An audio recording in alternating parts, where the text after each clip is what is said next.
С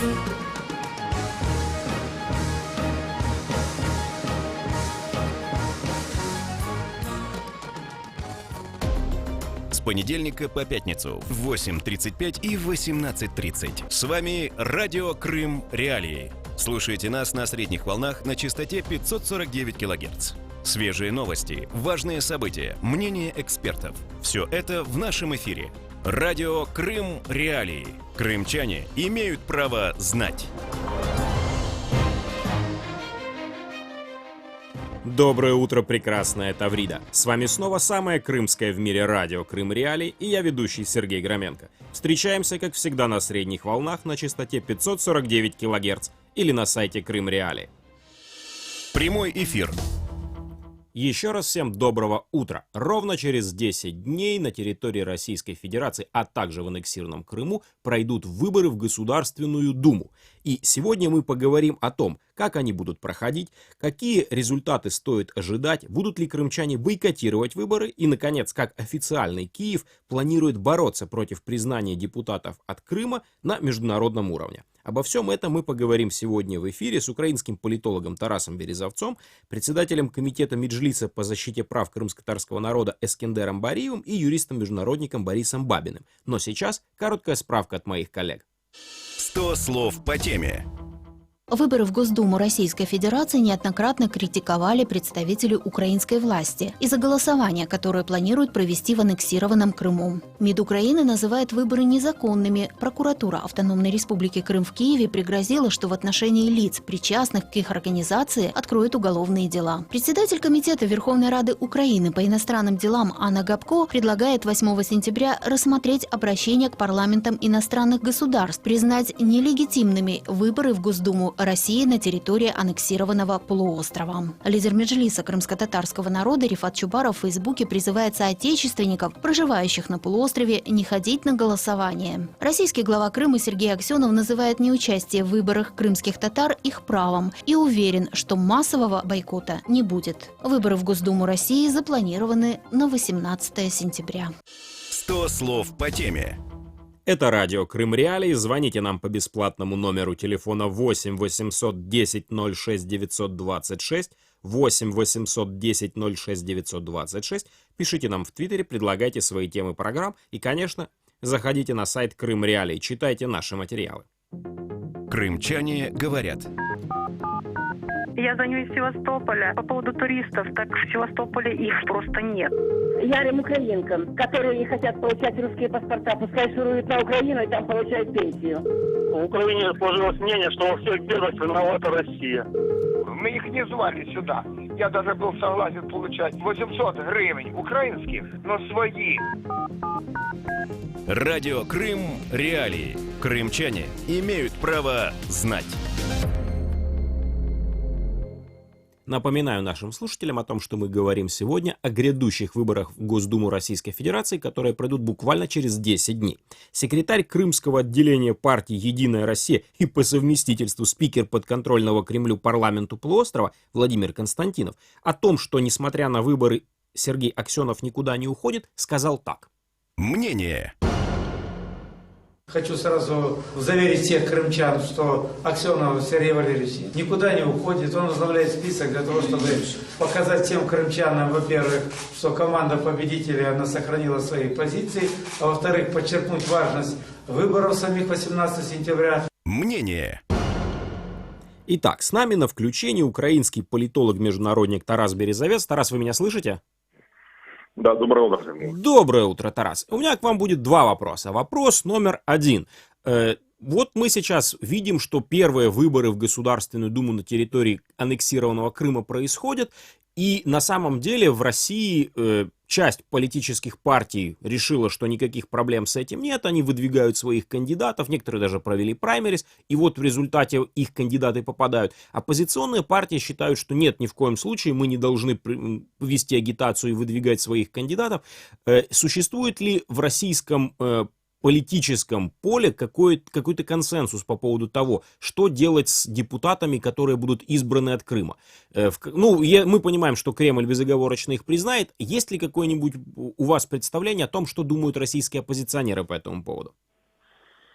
В российском политическом истеблишменте сразу же после аннексии украинского полуострова сложился так называемый крымский консенсус. Это означает, что абсолютное большинство партий и все те, которые сегодня представлены в Госдуме 6-го созыва, безоговорочно признают факт аннексии Крыма, и поэтому здесь нет места для дискуссии. Там внесистемная оппозиция, которая шансов попасть в Думу 7-го созыва не имеет, та же партия Парнас, она дискутирует действительно, они не отправляли своих кандидатов в туры по Крыму, но никакого влияния на политический дискурс этой кампании эти политические партии не имеют. То есть необходимо понимать, что есть консолидированное железобетонное мнение, сформированное российской властью, российскими СМИ, и абсолютное большинство граждан и политический истеблишмент, они не сомневаются о том, что в их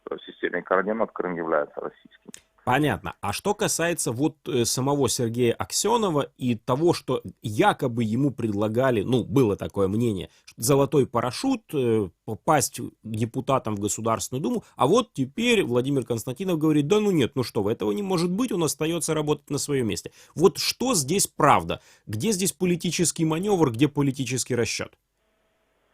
Ну, действительно, если Сергея Аксенова будут выбивать, как и всех его представителей, из Крыма, это происходит постоянно. Мы видим, идут назначения и назначения, в том числе Севастополя, которые недавно произошли, там в новой, так называемой, администрации города Севастополя нет ни одного, не то что крымчанина, а даже севастопольца. Они все приезжие из российских регионов. Поэтому Сергей Аксенов в любом случае это сбитый летчик, и люди, с которыми он шел 2,5 года назад, захватывая власть в украинском Крыму, они точно так же, за редким исключением, будут выброшены на обочину. Единственное исключение из всей этой истории — так называемый прокурор Республики Крым Наталья Полонская, которая имеет все шансы сегодня занять место не менее одиозного другого российского политика госпожи Яровой. Есть даже мнение о том, что именно Поклонскую Кремль выбрал в качестве,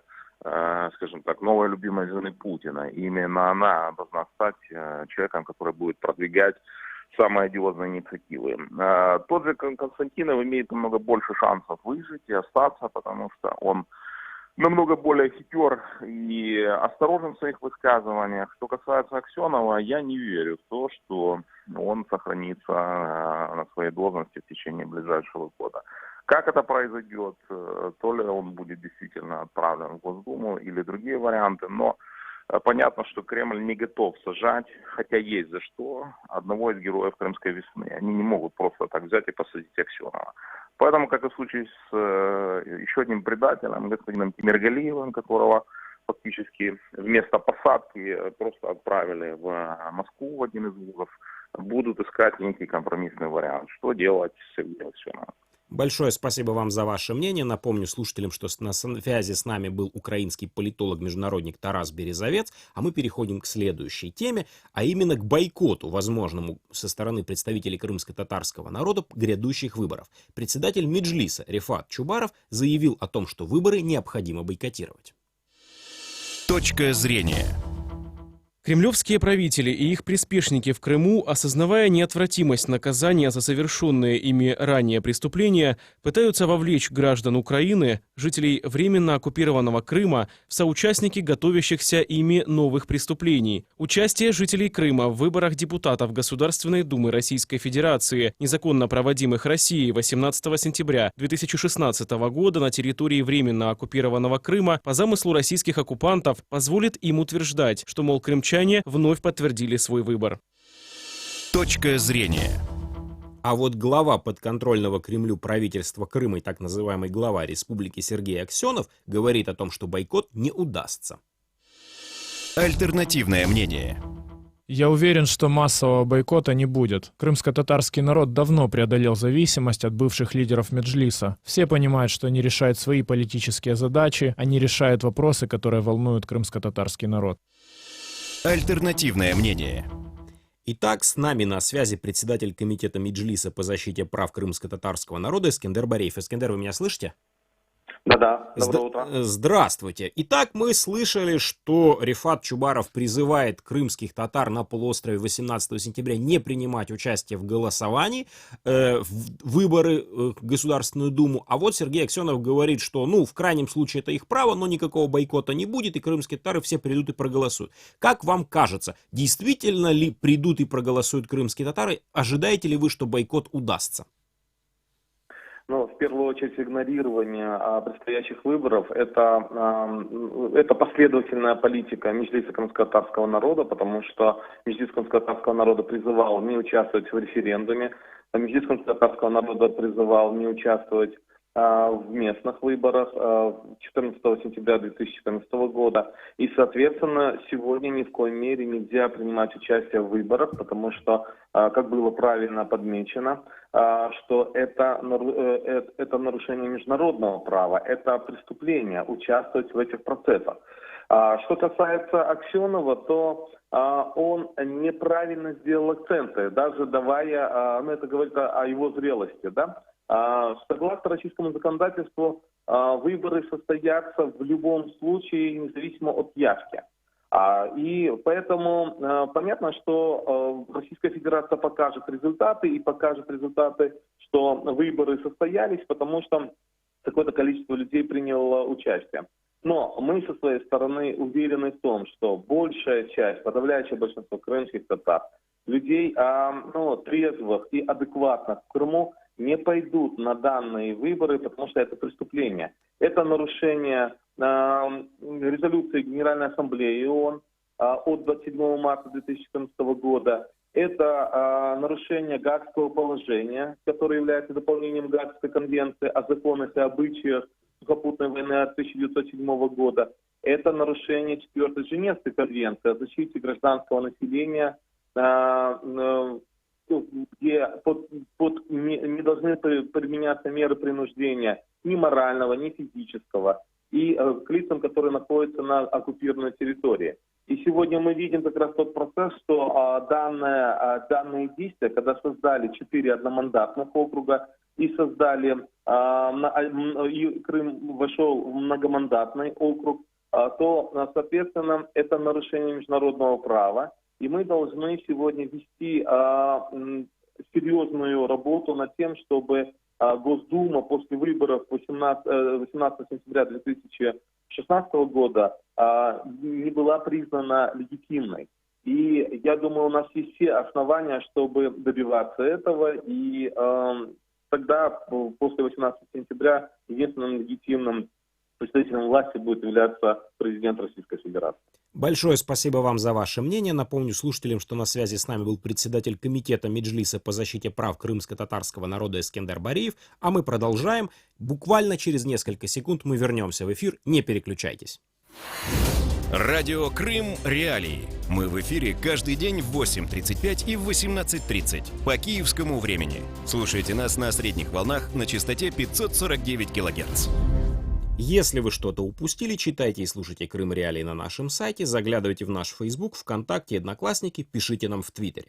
Член Центра избиркома Российской Федерации Василий Лихачев говорит о том, что, возможно, некоторые зарубежные наблюдатели приедут на выборы в аннексированный Крым. Точка зрения. Это представители тех независимых регионов Италии, которые проголосовали за отмену санкций. Лигурия, Северная Италия, они уже проявляли официально и неофициально, зондировали этот вопрос. Таких писем, я думаю, сейчас будет больше. Зарегистрируйте меня наблюдателем, я хочу поехать в Крым. Сейчас пока не могу говорить об официальной позиции представителей ШОС, БДИПЧ, СНГ, потому что делегация СНГ тоже представляет собой совокупность разных внешнеполитических позиций, которые влияют на поведение членов этой миссии. Точка зрения. Буквально позавчера было обнародовано сообщение ОБСЕ о том, что ее представители официально не поедут на территорию аннексированного Крыма, хотя и будут наблюдать за выборами на территории материковой Российской Федерации. Министр иностранных дел Украины Павел Климкин говорит о том, что выборы на территории полуострова являются нелегитимными. Позиция власти.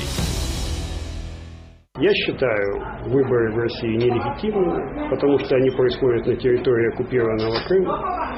причем они не являются легитимными ни в политическом смысле, не являются легитимными в правовом смысле.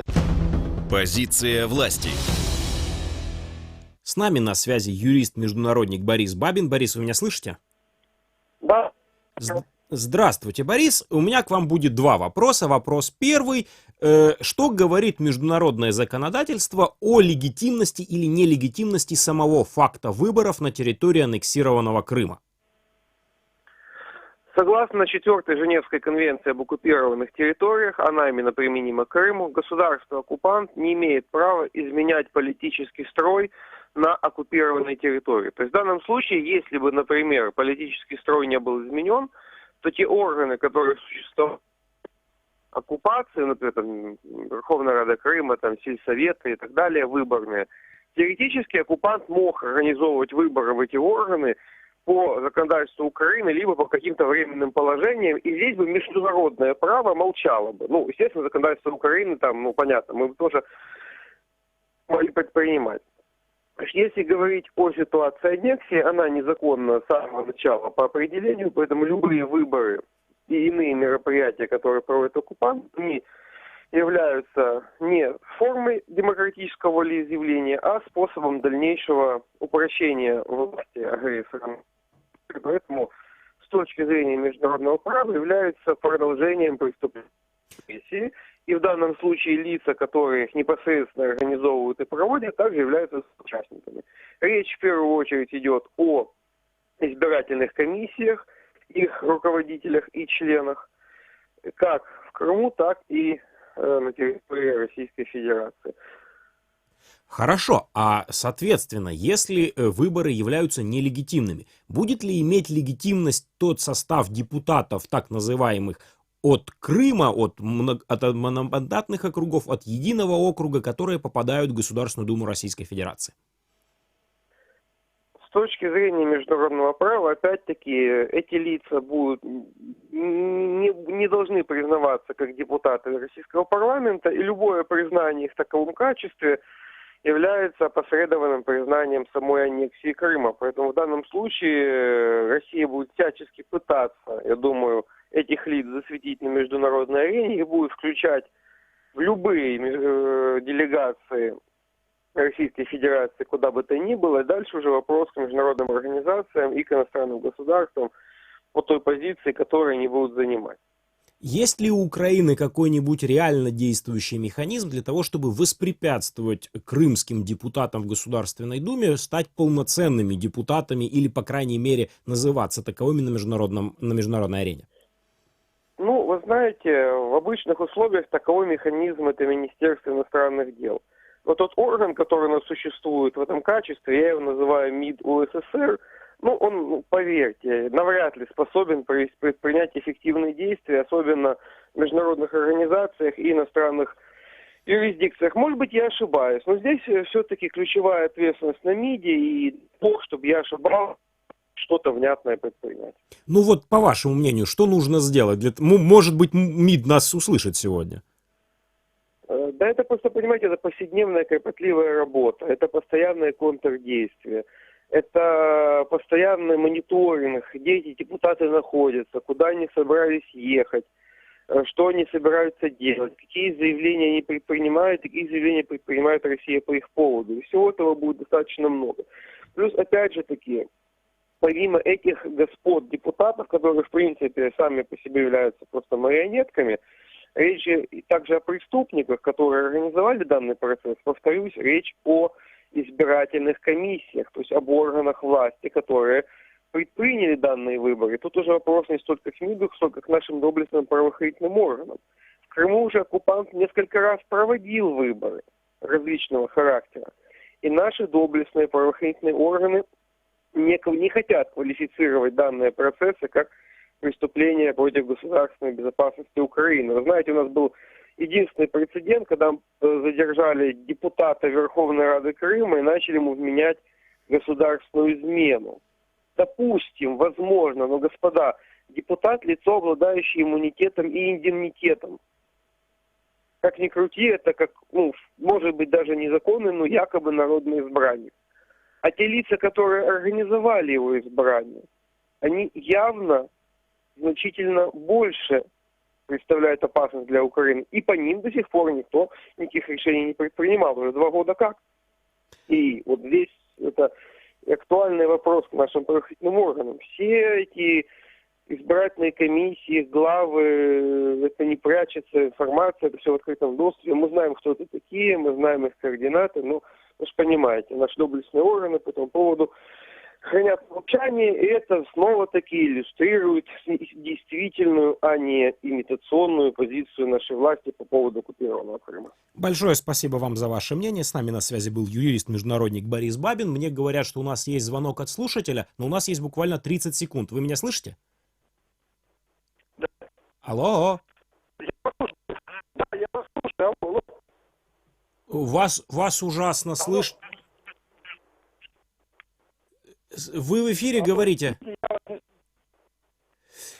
Так, боюсь, что связи у нас не вышло, потому что нас подводят телефонные линии. Ну что ж, напомню нашим слушателям, что мы сегодня говорили о возможных выборах в Государственную Думу Российской Федерации на территории аннексированного Крыма. Наши собеседники сходятся во мнении на том, что такие выборы все-таки состоятся, несмотря даже на возможный бойкот со стороны представителей крымско-татарского народа и проукраинских жителей полуострова. И тем не менее есть надежда на то, что действия украинской дипломатии сделают так, чтобы эти депутаты не были признаны в качестве законных и легитимных. Это радио Крым Реалии. Слушайте вечернюю программу 18:30. С вами был Сергей Громенко. Встречаемся, как обычно, с понедельника по пятницу на средних волнах на частоте 549 кГц и онлайн на нашем сайте Крым Реалии. Услышимся!